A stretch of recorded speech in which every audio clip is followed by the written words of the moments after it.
Class 10th का chapter 8। और chapter 8 में हमें पढ़ना है त्रिकोणमिति के बारे में। और त्रिकोणमिति क्या होता है? त्रिकोणमिति तीन शब्द से मिलकर बना होता है। त्रि मतलब तीन, कोण मतलब भुजा, और मिति मतलब मापना। मतलब तीन भुजाओं की मापने की क्रिया को हम त्रिकोणमिति कहते हैं। तो यहाँ लिखा हुआ है त्रिकोणमिति। त्रि मतलब तीन, कोण मतलब भुजा, और मिति मतलब मापना। मतलब तीन भुजाओं की मापने की क्रिया को त्रिकोणमिति कहते हैं। और त्रिकोणमिति में हमें समकोण त्रिभुज के बारे में पढ़ना है। तो समकोण त्रिभुज। और समकोण त्रिभुज क्या होता है? तो जिस त्रिभुज का एक कोण कितना डिग्री होता है? 90 डिग्री। उसे हम समकोण त्रिभुज कहते हैं। जैसे हम यहाँ त्रिभुज बनाते हैं,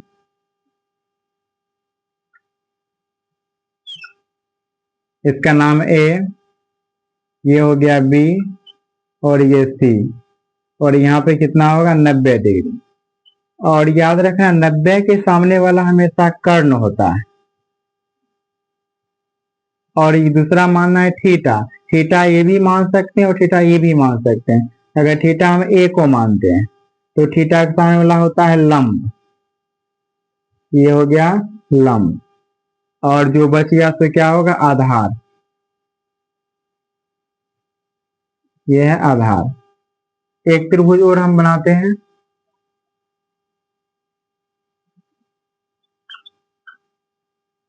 इसका नाम देते हैं पी क्यू, और ये हो गया आर। और ये होगा 90 डिग्री। और 90 डिग्री के सामने वाला हमेशा क्या होता है? कर्ण। थीटा लेते हैं। थीटा ये भी ले सकते हैं और ये भी ले सकते हैं। थीटा मानते हैं आर को, और थीटा के सामने वाला क्या होता है? लंब। और जो बच गया तो क्या होगा? आधार।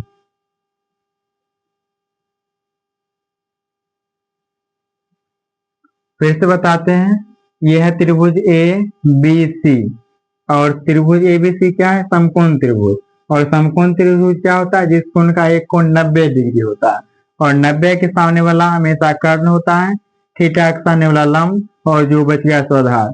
इसलिए दिया हुआ है पी क्यू आर त्रिभुज। और पी क्यू आर में क्या है? क्यू समकोण है, और समकोण के सामने वाला हमेशा कर्ण होता है, थीटा के सामने वाला लंब, और जो बच गया सो आधार है। इसमें हमें 6 निष्पत्ति के बारे में पढ़ना है। पहला नंबर पढ़ना है साइन थीटा, दूसरा कॉस थीटा, तीसरा टेन थीटा, चौथा कॉट थीटा, पांचवा सेक थीटा, और छठा है कॉसेक थीटा। तो यहाँ पे ध्यान देना है। एक हम लिखते हैं एल ए एल, और के ए होता है। मतलब हम आपको समझाते हैं।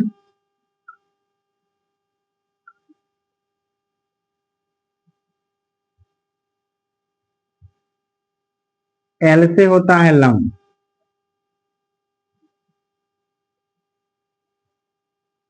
के से कर्ण, और ए से आधार।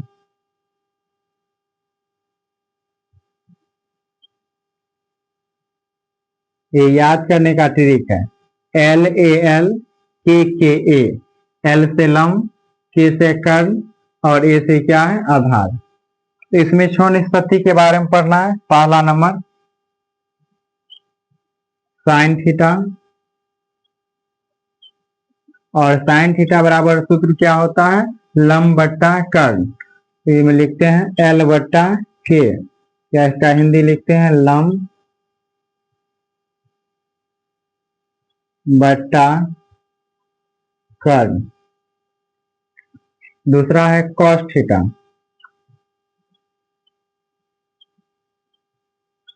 और कॉस थीटा बराबर सूत्र होता है आधार बट्टा कर्ण, ए बट्टा के। ए बट्टा के मतलब आधार बट्टा कर्ण। और तीसरा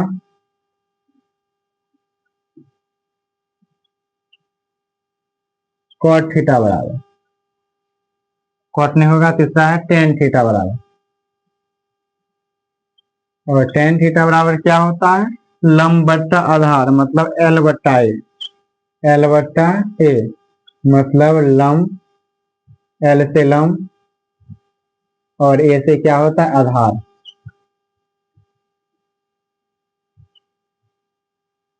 फिर से साइन थीटा बराबर एल बट्टा ए लंब बट्टा कर्ल, कॉस थीटा बराबर ए बट्टा के, ए मतलब आधार, के मतलब कर्ल, आधार बट्टा कर्ल, और टेन थीटा बराबर एल बट्टा ए, एल से लंब और ए से आधार, मतलब टेन थीटा बराबर लंब बट्टा आधार।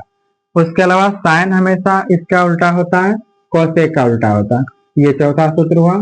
साइन किसका उल्टा है, कोसेक। तो ये कोसेक थीटा बराबर, तो साइन थीटा बराबर एल बट्टा के, तो इसमें क्या होगा, के बट्टा एल होगा। के से क्या होता है, कर्ल, और एल से क्या होता है, लंब।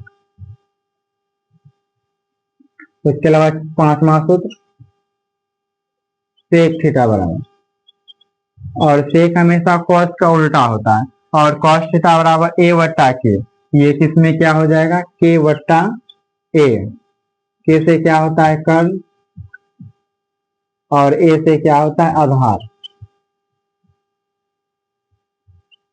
और छठा होगा कॉट थीटा बराबर, और कॉट हमेशा टेन का उल्टा होता है, तो टेन थीटा बराबर एल बट्टा ए, इसमें होगा ए बट्टा एल, ए से क्या होता है, आधार, और एल से क्या होता है, लंब। फिर से देखिए, साइन थीटा बराबर लंब बट्टा कर्ल, कॉस थीटा बराबर आधार बट्टा कर्ल, टेन थीटा बराबर लंब बट्टा आधार, कोसेक थीटा बराबर कर्ण बट्टा लंब, सेक थीटा बराबर कर्ण बट्टा आधार, और कॉट थीटा बराबर आधार बट्टा लंब होता है। ये 6 निष्पत्ति के बारे में हमें पढ़ना है।